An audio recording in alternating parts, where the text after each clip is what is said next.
উপসভাপতি দিছপুৰ সাহিত্য সভা তেখেতক আমি মঞ্চলৈ আনি লৈছোঁ আৰু লগে তেখেতক আমি এইখন ফুলাম মঞ্চৰে সম্বৰ্ধনা জ্ঞাপন কৰি লৈছোঁ সম্বৰ্ধনা আমি জনাব বাবাজী বৈশ্য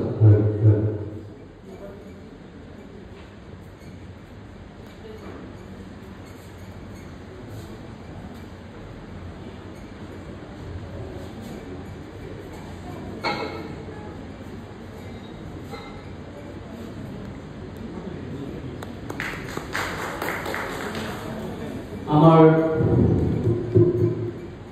এই জগদীশ শৰ্মা মহাশয় এখানে যে গুৱাহাটী বিশ্ববিদ্যালয়েৰ সচিব তেখেতক আমি মঞ্চলৈ আনি লৈছোঁ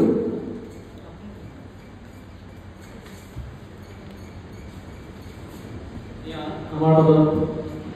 জগদীশ শৰ্মা ডাঙৰীয়া তেখেতক আমি এখন ভৱিষ্যতভাৱে নিয়মভাৱে অনুৰোধ জনাইছোঁ আৰু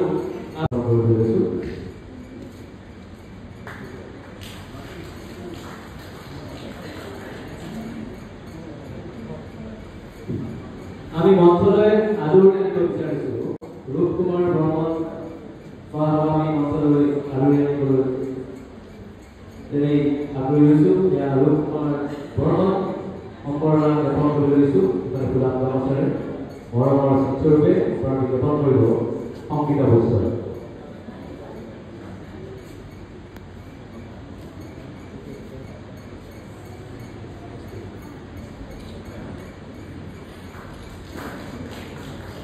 আমি মঞ্চলৈ আদৰণি আনিব বিচাৰিছোঁ অধ্যাপক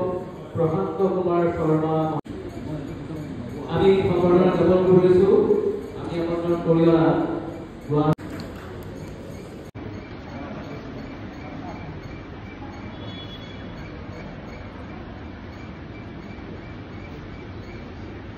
আমাৰ পৰম সৌভাগ্য বুলি আমি অনুভৱ কৰিছোঁ যে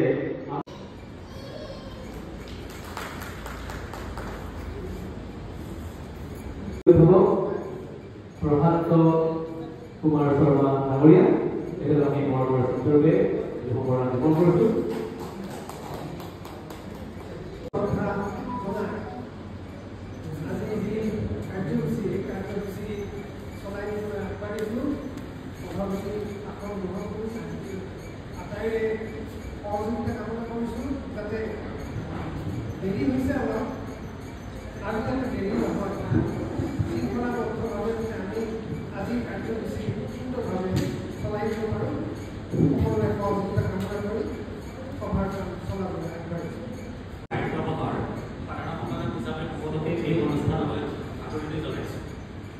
আজি আমি প্ৰাকৃতিক সাহিত্য সমাজ আৰু কৃষ্ণপুৰী সাহিত্য সমাজৰ উদ্যোগত সিদ্ধিৰাম দাসৰ ৰংগতি পুষ্প পৌৰাণিক বক্তৃতা অনুষ্ঠান অসমীয়া ভক্তি সাহিত্যত কৃষ্ণপুৰী দেৱৰ অৱদান শীৰ্ষক এটা আলোচনাৰ আমি আয়োজন কৰিছোঁ আমাৰ সমাজত ভক্তি সাহিত্যৰ যি অৱদান আৰু গুৰুত্বপূৰ্ণ ভূমিকা আমি বিভিন্ন মনীষীৰ পৰা আমি সেই কথা শিকি আহিছোঁ শ্ৰীমন্ত শংকৰদেৱে অকল নহয় তাৰ পিছৰ সময়ছোৱাত বিভিন্ন মনীষীয়ে এই ক্ষেত্ৰত ভক্তি সাহিত্য তথা ভক্তি সংস্কৃতি যাতে সমাজ গঠনৰ দিশত বিশেষ বৰঙণি আগবঢ়াব পাৰে তাৰ বাবে কাম কৰি আহিছিল গতিকে আমি এটা সাংস্কৃতিক অনুষ্ঠান হিচাপে সমাজৰ প্ৰতি দায়বদ্ধ থকা অনুষ্ঠান হিচাপে প্ৰাগজ্যোতিষপুৰ সাহিত্য সভাই তাৰ জন্মৰ লগ্নৰে পৰা বিভিন্ন অনুষ্ঠান আয়োজন কৰি আহিছে আমাৰ সাহিত্য চৰ্চাৰ উদ্দেশ্য আছিল সমাজ গঠনত সাহিত্য চৰ্চাৰ যি ভূমিকা তাক সমাজৰ প্ৰতিজন মানুহৰ ওচৰলৈ লৈ অনা বৌদ্ধিক সমাজৰ দায়বদ্ধতা অকল মনীষীসকলে সৃষ্টি কৰি থৈ যোৱা কিছুমান গ্ৰন্থ তাৰ প্ৰকাশ আৰু তাৰ চৰ্চা মুষ্টিমেয় মানুহৰ মাজত থাকিলেই নহ'ব আহিছে আপোনালোকে জানিবলৈ পাই সুখী হ'ব যিখন বিশ্ববিদ্যালয়ৰ মাজমজিয়াত আমি এই বক্তৃতাজনী অনুষ্ঠানৰ আয়োজন কৰিছোঁ এই গৌৰৱোজ্জ্বল কৈ শেষ নোহোৱা বৰ্ণাঢ্য এই অনুষ্ঠানটো গুৱাহাটী বিশ্ববিদ্যালয়ৰ যি প্লেটিনাম যিটো জয়ন্তী হৈ গ'ল, সেই পৰিপ্ৰেক্ষিতত আমি এবছৰত 12টা মাহত প্ৰত্যেক মাহতে এটা বিষয়বস্তু লৈ আলোচনা আগবঢ়াইছিলোঁ। আৰু সেই ক্ষেত্ৰত আমি খুব সগৌৰৱে ক'ব পাৰোঁ যে এই ধৰ্ম হচ্ছে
আঁতৰি আহিব পাৰোঁ, কোনোবা যদি নিষ্কাম হৈ কাম কৰা আছে,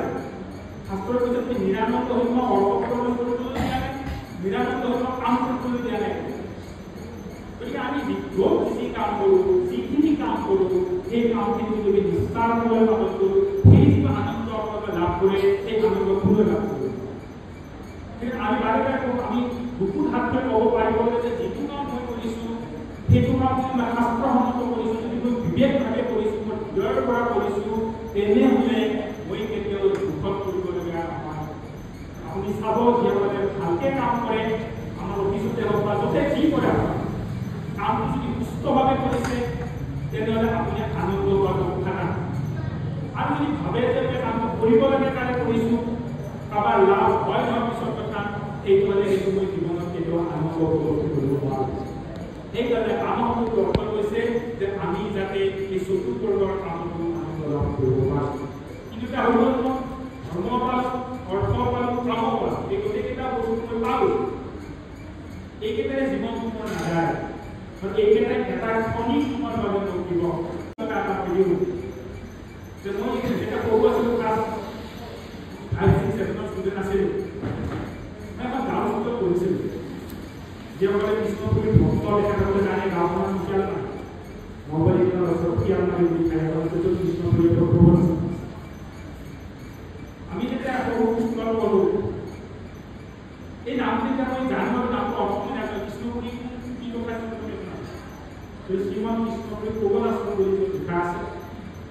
তাত গাঁৱৰ লগৰ ল'ৰা ছোৱালী ওচৰতে সেই ডক্টৰ আছে, তাৰ সন্মুখতে মোৰ ল'ৰা ছোৱালী লগৰ আছে। গতিকে সৰু বয়সত আনচান পাবলৈ যেনেকৈ চাবলৈ যাওঁ, গতিকে সেইখন দেখা পাওঁ। তাতে এটা আচৰিত বস্তু আছে যে মানুহৰ দ্বাৰা কৃষ্ণৰ মানে ৰাস বোলা আছে। মানুহৰ সেইটো বস্তু হ'ল মাজুলী। আমাৰ যিবিলাক উত্তৰাঞ্চল দক্ষিণাঞ্চলৰ ৰাস হয়, তাত মূৰ্তিৰ দ্বাৰা, তাত মানুহৰ দ্বাৰা তেনেকৈ নহয়, মানুহৰ দ্বাৰা হয় আপোনাৰ মাজুলী হয়। এই প্ৰথম আমি তাত দৰ্শন কৰিছিলোঁ বা দৰ্শনৰ তাত আছে মোৰ লগৰ ছোৱালী ল'ৰা ছোৱালীবিলাকে তাত এক্টিং কৰিছে। সেইকাৰণে আমি থাকোঁ বিষ্ণুপুৰীতে এখন নাজানো তেতিয়া যিখিনি অৱদান, তেখেতৰ যিখিনি জীৱন শিক্ষা, সেইখিনি যাতে ফকাচ হয়, এটা তাক যাতে আমি এটা সন্মুখত ভাল ধৰণে দেখা পাওঁ। কিনো কৰিছিল মানুহৰ কাৰণে, সাহিত্যৰ কাৰণে, অসমৰ কাৰণে কিনো কৰি গৈ গ'ল তেখেতে কৃষ্ণপুৰীয়ে। তেখেতে 1899 চনত শুৱালকুছিত জন্ম লৈ আদিত্য নাম লৈছিল, পিছত আকৌ তেওঁ কৃষ্ণপুৰী উপাধি, কৃষ্ণপুৰী নামেৰে জনাজাত হ'ল। এইগৰাকী ব্যক্তিৰ বহুমুখী প্ৰতিভা মানে ভক্তদেৱ বিশ্ববিদ্যালয়ৰ ভূগোল বিষয়ৰ মুৰব্বী প্ৰখ্যাত আমাৰ মানে ধন্যবাদ।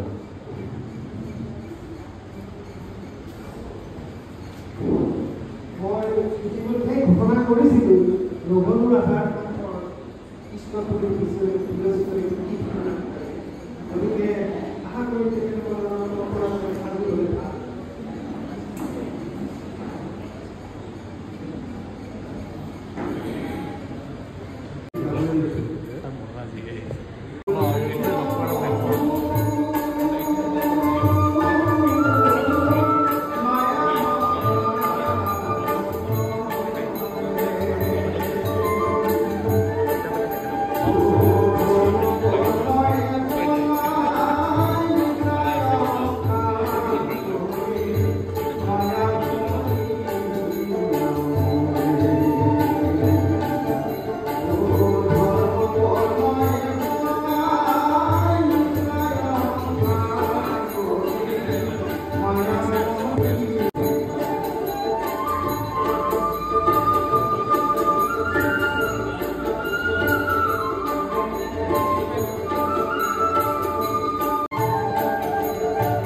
চৰ্চা কৰা সংস্কৃতৰ সাগৰ মন্থন কৰা এজন ব্যক্তি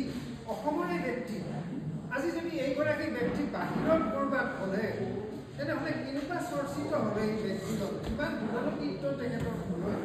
তাকে মই অনুতাপ কৰিছোঁ মই জগদীশ শৰ্মাৰ লগত তাকে কথা পাতিছোঁ তেখেতক কৈছোঁ যে আপোনাৰ নেতৃত্বত তেখেতৰ এটা সুন্দৰ গৱেষণা হওক মই কিবা এটা কথা কওঁতেই তেখেতে ঘপকৈ উত্তৰ দিব পাৰিছে মই আশা কৰিছোঁ তেখেতৰ এই গৱেষণাৰ দৃষ্টি অটুট থাকক আৰু আমাক তেখেত মোৰ সন্মুখত উপবিষ্ট বিজ্ঞ সমাজ আজি মোৰ দৰে অযোগ্য ব্যক্তি এজনে আপোনালোকৰ সন্মুখত এটা অতি গূঢ় বিষয় লৈ দুআষাৰ ক'ব ওলাইছোঁ এই বিষয়টো উপস্থাপনৰ স্বাৰ্থ এনে একজন মনীষীক আমাৰ অসমীয়া সমাজৰ গৱেষণাৰ কেন্দ্ৰ গুৱাহাটী বিশ্ববিদ্যালয়ত চিনাকি কৰাই দিয়া যিজনে অসমৰ যি বৈষ্ণৱ তথা ভক্তি ধাৰা সেই ধাৰাত এক বিশেষ অৱদান আগবঢ়াইছে আজিৰ এই অনুষ্ঠানৰ উদ্যোক্তা তথা সৌজন্যত থকা প্ৰাগজ্যোতিষপুৰ সাহিত্য সভা আৰু যি দুগৰাকী মহান মনীষীৰ শ্ৰদ্ধাত এই পৌৰণি অনুষ্ঠানটো ৰখা হৈছে কেডিৰাম বছৰৰ ৰংমতী পুত্ৰ সকলোকে মই সন্মান যাচিছোঁ যে তেখেতে বিষয়বোৰ তেখেতে কথাবোৰ এক ভিন্ন দৃষ্টিকোণৰ পৰা বিশ্লেষণ কৰিছিল গীতাখন যেতিয়া তেখেতে ৰচনা কৰিছিল তেখেতে এটা বিশুদ্ধ ভ্ৰমত গীতা ৰচনা কৰিছিল মূল গীতাখনৰ সৰলীকৃত পূৰ্ণাংগ ভাৱান্তৰ মোৰ গীতাখনৰ সৰলীকৃত পূৰ্ণাংগ ভাৱান্তৰ বুলি কোৱাৰ লগে লগে যদিও সেইখন সৰল গীতা তাত কোনো এটা বিষয় গীতাৰ তত্ত্ব কি লাগে ত্ৰিতাপেই হওক পঞ্চগুণা পাতকেই হওক মানুহৰ ধৰ্মই হওক কৰ্মযোগেই হওক সন্ন্যাস যোগেই হওক কোনো এটা বিষয় তেওঁ বাদ দিয়া নাই কিন্তু তেওঁ সৰলীকৃত ৰূপত তেওঁ উপস্থাপন কৰিছে আৰু আমাৰ ভক্তিৰ এটা মাৰ্ক থাকে একলা ভক্তি বুলি তেখেতৰ গ্ৰন্থসমূহ একলা ভক্তি অৰ্থাৎ এজন মানুহে অকলে ফল' কৰিব পৰা ভক্তিৰ একোটা ধাৰা সাধাৰণতে ভক্তিত কি হয় যে আমি ভকতৰ গুৰুত্ব অত্যাধিক থাকে সংগীৰ গুৰুত্ব অত্যাধিক সংগী যদি নাথাকে আমাৰ যি চাৰি বস্তু শংকৰদেৱ মাধৱদেৱে প্ৰতিষ্ঠা কৰা চাৰি বস্তু তেখেতে যথেষ্ট সন্মান কৰিছিল তৎসত্ত্বেও তেওঁ অকলা ভক্তিৰ ধাৰণাটোক আগবঢ়াই নিছিলে অৰ্থাৎ তেওঁৰ গ্ৰন্থসমূহ যেতিয়া তেওঁ ৰচনা কৰিছিলে তেওঁ এনেকুৱা এটা পদ্ধতি অৱলম্বন কৰিছিল যাতে এজন মানুহে সেই গ্ৰন্থখন অধ্যয়ন কৰি আন কোনো পণ্ডিতৰ সহায় নোহোৱাকৈ কিতাপখন বুজি হৃদয়ংগম কৰি তাক অনুসৰণ কৰিব পাৰে ই এক বিশেষ শ্ৰেণীৰ সাহিত্য মই উদাহৰণস্বৰূপে আপোনালোকক এখন কিতাপৰ কথা ক'ব ওলাইছোঁ শ্ৰী শ্ৰী গোসাঁমৃত আমি বহুতেই পঢ়িছোঁ যিখিনি জড়িত আৰু যিখিনি হাতত পৰা নাই আশা কৰোঁ তেওঁলোকেও কিতাপখন যিকোনো উপায়ে অকণমান চকু ফুৰাই চাব শ্ৰী শ্ৰী গোসাঁমৃত কাব্যখন তেখেতে ৰচনা কৰিছিল তিনিটা বিশেষ শৈলীৰ সংমিশ্ৰণত মই ভাবোঁ এই ত্ৰিশৈলীৰ সংমিশ্ৰণৰ আধ্যাত্মিক ভাৱসম্পন্ন ঘোষা মই এতিয়ালৈকে অন্য পোৱা নাই প্ৰথম তেওঁ শ্লোকত ঘোষাৰ যিখিনি তাৰ কোনো এটা দিশ তেখেতে ভুল নকৰাকৈ কাব্যখিনি ৰচনা কৰিছে একেশ্বৰবাদী ভক্তিবাদ কেন্দ্ৰস্থ বিষয় বৰ্ণকথাৰ বিৰোধী মানৱীয় মূল্যৰ গুৰুত্ব আৰু স্থানীয় ভাষা শংকৰ মাধৱদেৱে এটা বৃহৎ অঞ্চল আৱৰি লৈছিল সেই বৃহৎ অঞ্চল আৱৰি লোৱাৰ বাবে তেওঁলোকে কৃত্ৰিম ভাষা ৰচনা কৰি ব্ৰজাৱলী সকলো মানুহে বুজিব পৰা ভাষাখিনি ৰচনা কৰি ভাষাত ৰচনা কৰি মানুহক গ্ৰন্থখিনি আগবঢ়াইছিল কৃষ্ণপুৰীদেৱে তাকো সৰলীকৃত কৰি তেখেতে বিশুদ্ধ অসমীয়া য'ত আমাৰ এই অঞ্চলৰ দৰং কামৰূপ নলবাৰী বৰপেটা অঞ্চলৰ ভাষাৰ প্ৰভাৱ আছে যিটো কথা মানুহে সহজে বুজিব পাৰে তেনেকুৱা ৰূপত কাব্যবোৰত তেখেতৰ ভাষা ব্যৱহাৰ কৰে মুখ্য নাম দেৱ গুৰু আৰু ভকত এই আটাইখিনি বস্তু তেখেতৰ মূল যিটো ভক্তিৰ আমাৰ বৈশিষ্ট্য তাৰ মাজত ৰাখিছে এই সভাখনৰ মঞ্চ ভৱিষ্ঠ তথা সভাপতিত্ব কৰা প্ৰাগজ্যোতিষপুৰ সাহিত্য সভাৰ উপসভাপতি সন্মানীয় শ্ৰদ্ধেয় জ্যেষ্ঠ তথা অগ্ৰসভাপতি শ্ৰীযুত জিতুমণি শৰ্মা ডাঙৰীয়া, লগতে মঞ্চত উপবিষ্ট কৃষ্ণপুৰী সাহিত্য সমাজৰ বিশেষ বক্তা শ্ৰীযুত ৰূপকুমাৰ বৰ্মন ডাঙৰীয়া তথা আজি এই বক্তৃতা অনুষ্ঠানৰ মুখ্য বক্তা ইতিমধ্যে বক্তৃতা প্ৰদান কৰি তেওঁ প্ৰস্থান কৰিছে এই বিশ্ববিদ্যালয়ৰ সংস্কৃত বিভাগৰ অধ্যাপক তথা শ্ৰেণীসমূহৰ সচিব ডক্টৰ জগদীশ শৰ্মা ছাৰকে মুখ্য কৰি আমাৰ এই সভাগৃহত উপস্থিত থকা প্ৰাগজ্যোতিষপুৰ সাহিত্য সভাৰ সাধাৰণ সম্পাদক মোৰ অনুস্মৃতিৰ ভাতৃ ডক্টৰ সিদ্ধাৰ্থনাৰায়ণ শৰ্মা তথা এই প্ৰাগজ্যোতিষপুৰ সাহিত্য সভা তথা গুৱাহাটী বাণিজ্য মহাবিদ্যালয়ৰ অধ্যাপক ডক্টৰ গৌৰগোপাল বণিক ছাৰ, অধ্যাপক ডক্টৰ প্ৰসন্ন মজুমদাৰ ছাৰকে আদি কৰি এই সভাত অনুষ্ঠিত তথা প্ৰেক্ষাগৃহত উপস্থিত থকা সমূহ ৰাইজ তথা আজি এই বক্তৃতা অনুষ্ঠানৰ আয়োজন কৰা কীৰ্তিৰাম বৈশ্য পৰিয়ালৰ সমূহ সদস্যবৃন্দ তথা প্ৰাগজ্যোতিষপুৰ সাহিত্য সভাৰ বিষয়ববীয়াকে মুখ্য কৰি ইয়াত উপস্থিত ৰাইজ অতি চমুকৈ ক'ব দিছে, মই মাত্ৰ 1 মিনিট বা 2 মিনিট সময় ল'ম। আচলতে সিদ্ধাৰ্থই আজি এখন সভা আছে, আপুনি আহিব লাগিব। মোক ফোন কৰিছে তেওঁ 12:30 বজাত আৰু সভাখন আছিল 2টা বজাত আৰু মই থাকোঁ ইয়াৰ পৰা প্ৰায় 28 কিলোমিটাৰ দূৰ দিছপুৰ অঞ্চলত। গতিকে মই তথাপিও সিদ্ধাৰ্থই কোৱা কাৰণে বিষয়বস্তুটো মোক কেতিয়ালৈ কোৱা নাই দেখা যায়। আৰু এটা কথা কৈ মন কৰিবলগীয়া যে ইমান এগৰাকী বৈষ্ণৱ সাধক প্ৰচাৰক প্ৰসাৰক তথা পণ্ডিত বিজ্ঞ ব্যক্তি মহাপুৰুষ শ্ৰীমন্ত শংকৰদেৱ মাধৱদেৱৰ দ্বাৰা সৃষ্ট আজিৰ পৰা প্ৰায় 550 বছৰ পূৰ্বৰ যি আমাৰ নৱবৈষ্ণৱ ধৰ্ম সত্ৰীয়া সংস্কৃতি আৰু নৱবৈষ্ণৱ ভক্তি আন্দোলনৰ এগৰাকী প্ৰচাৰক আৰু প্ৰসাৰকৰ লগতে এগৰাকী বিশিষ্ট পণ্ডিত বিজ্ঞ ব্যক্তি আৰু নিজস্ব খ্ৰীষ্ট প্ৰতিভাৰে তেখেতে বিদ্যমান। তেখেতে যে এই 20শ শতাব্দীতো এগৰাকী আধুনিক যুগৰ শিক্ষাৰে শিক্ষিত হোৱাৰ পিছতো তেওঁ এই যে ভক্তি যিটো আধ্যাত্মিক দৰ্শন সংস্কৃতি বা সাহিত্যৰ লগত জড়িত হৈ তেখেতে যি নিজস্ব সৃষ্টিশীলতা সাহিত্য শৈলীৰে অপূৰ্ব সাহিত্য শৈলীৰে সমাজত যি দান দি থৈ গৈছে, সেইকাৰণে মই তেখেতক পুনৰবাৰ শ্ৰীমৎ স্বামী কৃষ্ণপুৰী দেৱলৈ পুনৰবাৰ সহস্ৰ কোটি প্ৰণাম জনাইছোঁ। তেখেতে আচলতে প্ৰকৃতাৰ্থত মহাপুৰুষ শ্ৰীমন্ত শংকৰদেৱ মাধৱদেৱৰ পিছতেই আধুনিক যুগত 20শ শতাব্দীত এগৰাকী মানে অন্যতম বুলি নহয় শ্ৰেষ্ঠ কবি তেখেতৰ উত্তৰসূৰী বৈষ্ণৱ বা নৱবৈষ্ণৱ ধৰ্মৰ প্ৰসাৰক হিচাপে বা পণ্ডিত হিচাপে আৰু সেইকাৰণে তেওঁক মই নমস্কাৰ জনাইছোঁ। আৰু এনেকুৱা এটা বিষয় আয়োজন কৰাৰ কাৰণে প্ৰাগজ্যোতিষপুৰ সাহিত্য সভাৰ সমূহ বিষয়ববীয়াকে মুখ্য কৰি আৰু পৰিয়ালৰ এই চৌহদ, এই চৌহদত এনেকুৱা ধৰণৰ এটা বিষয়বস্তু আলোচনাৰ মাজলৈ অহা বাবে বা অতি কম সময়ৰ বাবেও ই এক আলোচ্য বিষয় হৈছে আৰু গৱেষণা আমাৰ ৰূপকুমাৰ বৰ্মন ডাঙৰীয়াই কৈছে যে গৱেষণাৰ বহুত এই ক্ষেত্ৰত এক দিশ আছে, দৃষ্টিকোণ আছে, দৰ্শন আছে, সমল আছে আৰু বিশ্ববিদ্যালয়ৰ বিভিন্ন বিভাগত ধৰক অসমীয়া হওক, ইংৰাজী হওক, সংস্কৃত যিবোৰ সাহিত্যৰ লগত জড়িত বিষয় বা বিভাগ বা সংস্কৃতিৰ লগত জড়িত বিভাগসমূহে এই ক্ষেত্ৰত এক বিশেষ ভূমিকা ল'ব পাৰে। আৰু তেখেতৰ এটা কথাকে মই বৰ ভাল পাইছোঁ, কৃষ্ণপুৰী দেৱৰ বিষয়ে মই আগতে ইমান পঢ়া শুনা কৰা নাই, মই শুনিছিলোঁ আপুনি বজালীৰ গীতা সত্ৰখন তেওঁৰ নেকি? এই গীতা সত্ৰ বুলি এখন আছে পাঠশালা, মই কৃষ্ণপুৰী দেৱৰ নহয় আচ্ছা এনিৱে তেখেতৰ তেখেতে মহাপুৰুষ শ্ৰী মাধৱদেৱৰ অন্যতম কীৰ্তিস্তম্ভ নামঘোষাৰ তেখেতে বৰ্মন ডাঙৰীয়াই কৈছে যে অতি সুন্দৰকৈ তেওঁ আকৌ পিছলৈ সেই নামঘোষাৰ কলনীৰ ৰস পান কৰি আকৌ তেওঁ মহাপুৰুষ মাধৱদেৱৰ ওচৰত কৃতজ্ঞ হৈ ধন্যবাদ জনাই মূৰ দুৱাই পেলাই তেওঁ কৈছে যে সেই ৰসখিনি পান কৰি তেওঁ নতুন উদ্যমৰে এখনি সৃষ্টি কৰিব বিচাৰিছে মানুহৰ মাজত বিলাই দিবলৈ। এই আধুনিক যুগৰ প্ৰযুক্তিগত উন্নত হোৱা মানে জগতলৈ যুগলৈ তেওঁ জনাইছে। আৰু এটা কথা মই বৰ ভাল লাগে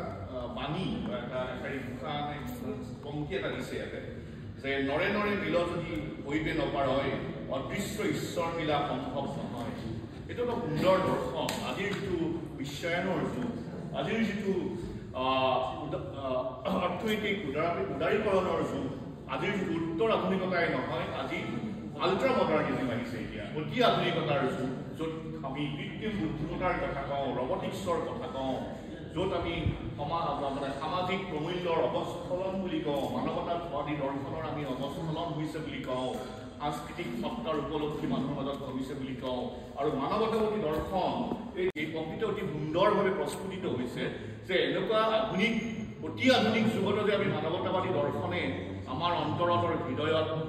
প্ৰতি মুহূৰ্ততে কম্পিত হ'ব লাগিছে যে নৰে নৰে মিলে যদি হৈব নাপাৰে, যদি মানুহে মানুহৰ লগত যদি মিলি থাকিব নোৱাৰে তেনেহ'লে অদৃশ্য ঈশ্বৰ হ'ব। অদৃশ্য ঈশ্বৰক আমি যিমানেই পূজা পাতল, যিমানেই নাম প্ৰসংগ, যিমানেই যি নকৰোঁ সেইটো মিলাটো সম্ভৱ নহয়। আৰু মানুহ যিটো জাগতিক তেওঁলোকে কৈছে যে মানে কি অকল ভক্তি নে কি আছিলে ভক্তিৰ যিটো সেইটো মানসিক আৰু শাৰীৰিক যিটো মানুহৰ উৎকৰ্ষ, সেই উৎকৰ্ষ বহুত ডাঙৰ বস্তু। আৰু আজিকালিৰ যুগত অত্যন্ত মানে জৰুৰী হৈ পৰিছে বুলি আমি ভাবোঁ। আৰু কাৰণ প্ৰযুক্তিগত বেছি উন্নতি হ'লেও আমাৰ সামাজিক যিটো প্ৰমূল্য, আমাৰ মানৱীয় প্ৰমূল্যৰ বহুত অৱস্খলন হয়। আৰু সেইকাৰণে আমাক এই গুৰুৰ বহুত প্ৰয়োজন হয়। আৰু গুৰুৱে সঠিক দিশত আমাক মানে পথ প্ৰদৰ্শন কৰে। আৰু সেইকাৰণে আমি যিমানবোৰ গুৰু আছে ভাৰতবৰ্ষত, আমি কৈছে আমাৰ শৰ্মা ডাঙৰীয়াও কৈছে যে বৈষ্ণৱ যিটো আন্দোলন যিটো আমাৰ আছিলে ৰামানন্দ কবিৰৰ পৰা আদি কৰি শংকৰাচাৰ্য, ৰামানুজন, চৈতন্যদেৱ বংগলৰ, আমি অনিক ছাৰৰ লগত মাত্ৰ আমি আলোচনাই কৰি আছোঁ যে আমি এই পুৰদাস, আপোনাৰ এইটো কি আছিলে এই ৰামচৰিত মানসৰ স্ৰষ্টা তুলসী দাস আদি কৰি কিমানবোৰ মহাপুৰুষ আছিলে। আৰু আমাৰ অসমৰ শ্ৰীমন্ত শংকৰদেৱ আৰু মাধৱদেৱৰ সৃষ্ট নৱবৈষ্ণৱ আন্দোলন আৰু নৱবৈষ্ণৱ ধৰ্মই অসমৰ ইমূৰৰ পৰা সিমূৰলৈ জাতি বৰ্ণ ভাষা ধৰ্ম নিৰ্বিশেষে একতাৰ দূৰলৈ একত্ৰিত কৰি বৰ অসম গঢ়িলে। আৰু সেয়ে কেনে কৈছে কিৰাত কছাৰী কাশী গাৰু মিলি অসম, কিৰাত কছাৰী কাশী গাৰু মিলি দমনে কংগ গোৱাল অসম মুলুকৰ অজগৰ মে চকুচ চন্দ্ৰাল। কিমান সুন্দৰ মানৱতাবাদী দৰ্শন। আৰু সেই দৰ্শনৰ লগত কৃষ্ণস্বামীৰ যিটো দৰ্শন অতি সুন্দৰভাৱে সন্মিলিত হৈছে। আৰু তেখেতৰ এই মাৰ্গদৰ্শনে আমাক অতি সুন্দৰভাৱে আজিৰ যিটো এই কৃত্ৰিম আধুনিক বা কৃত্ৰিম প্ৰযুক্তিৰ যুগত বা আধুনিক মানে আল্ট্ৰা মডাৰ্নিটি যিটো অতি আধুনিক যুগত আমাক অতিশয় অনুপ্ৰেৰণা যোগাব। তেখেতৰ এই বিষয়বস্তু, তেখেতৰ জ্ঞান দৰ্শন, তেখেতৰ লিখনিয়ে যাতে গৱেষণাৰ পথত অগ্ৰসৰ হওক, গৱেষকসকলৰ যিটো বাণী, তেখেতৰ যিটো দৰ্শন, তেখেতৰ আদৰ্শ তেখেতে সমাজৰ মাজত প্ৰচাৰ কৰক। মানৱতাবাদী দৰ্শনে নিশ্চয়কৈ ইয়াত অতি সুন্দৰভাৱে সকলোৰে মাজত উপলব্ধ হ'ব। আৰু এইখিনিয়ে কৈছোঁ, এইখিনি কোৱাৰ সুযোগ দিয়াৰ বাবে মই প্ৰাগজ্যোতিষপুৰ সাহিত্য সভাৰ মাননীয় সভাপতি অগ্ৰজ প্ৰদীপ ডক্টৰ শৰ্মাদা আৰু সিদ্ধাৰ্থনাথ শৰ্মাদেৱক মই ধন্যবাদ জনাইছোঁ। লগতে মই আশা ৰাখিছোঁ তেখেতসকলৰ এই ক্ষেত্ৰত সহায় সহযোগিতাৰ প্ৰতিকৈ আমি কামনা কৰিছোঁ। আৰু লগতে সকলো দৰ্শকবৃন্দ, পৰিয়ালৰ সকলো সদস্য, বৈশ্য পৰিয়ালৰ সকলো সদস্যকে মই আন্তৰিক ধন্যবাদ আৰু কৃতজ্ঞতা জ্ঞাপন কৰি আজি মোৰ বক্তব্য সামৰিবলৈ ধন্যবাদ।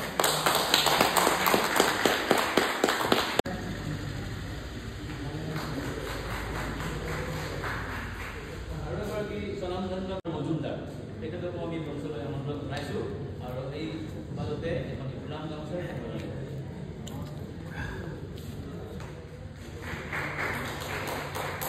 देवं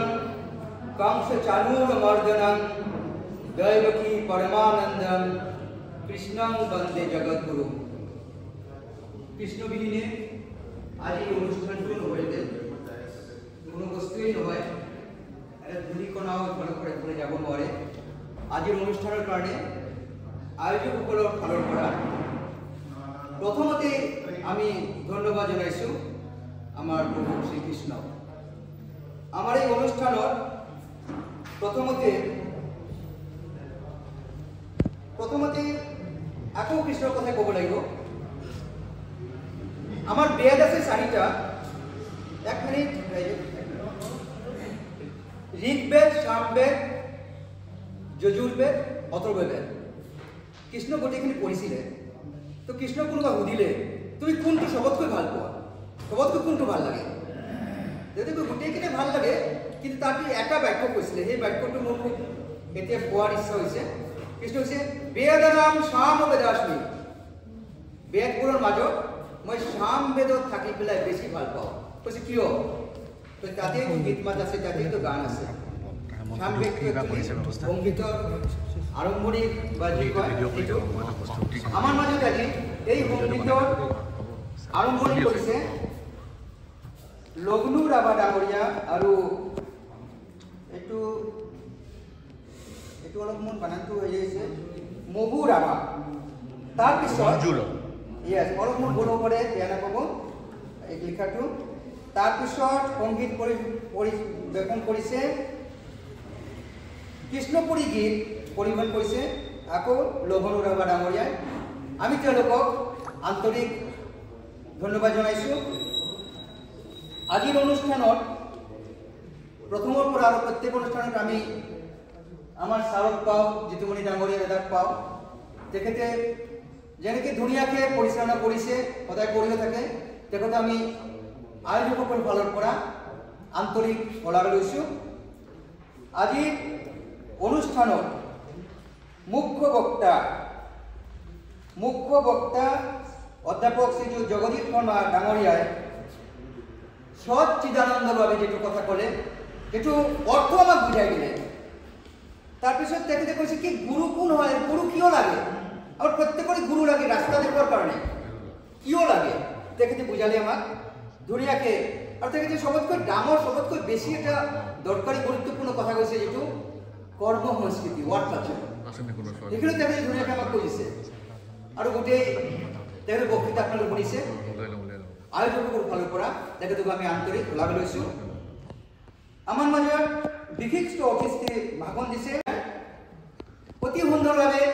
অমায়িকভাৱে অমায়িক মানে মাইক নাই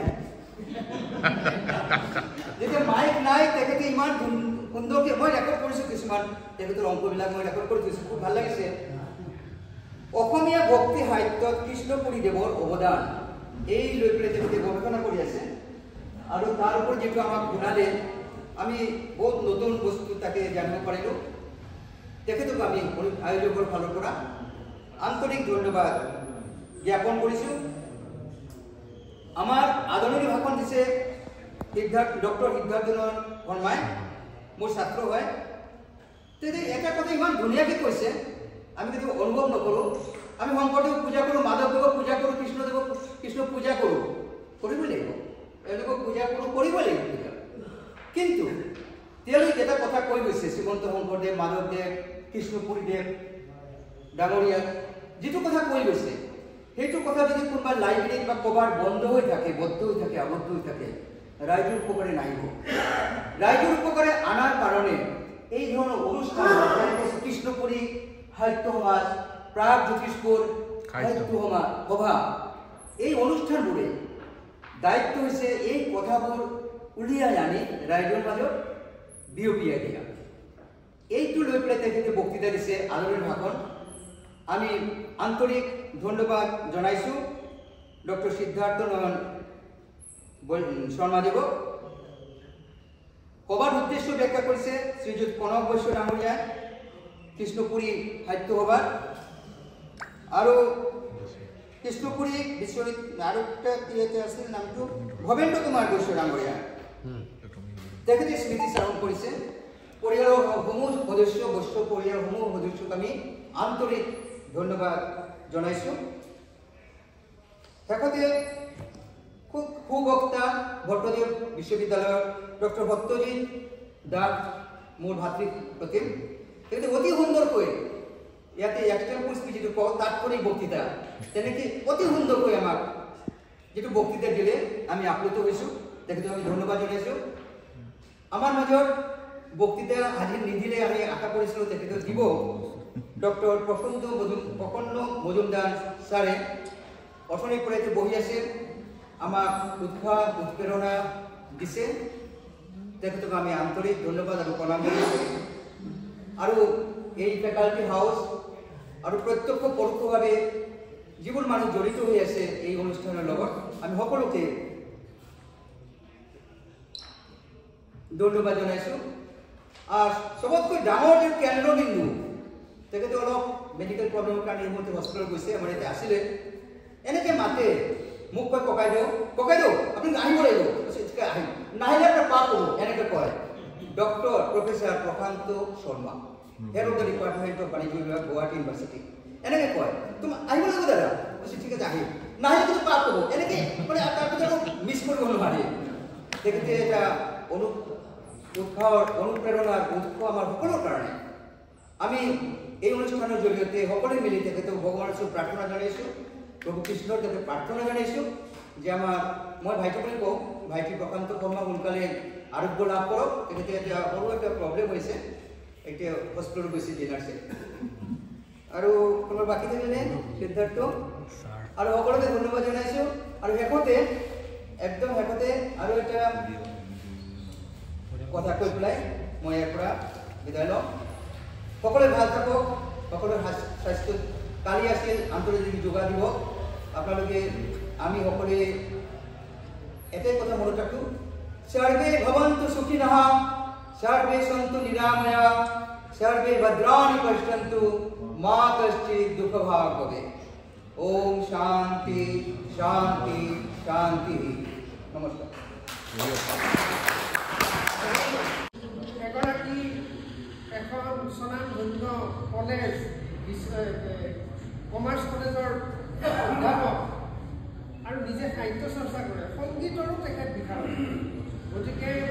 তেখেতৰ শ্ৰীবৃদ্ধি এনেকৈ আগবাঢ়ি যাব কামনা কৰিছোঁ আৰু সদাগৰ শৰাই সদায় দিবৰ কাৰণে মই অনুৰোধ জনাইছোঁ আপোনাৰ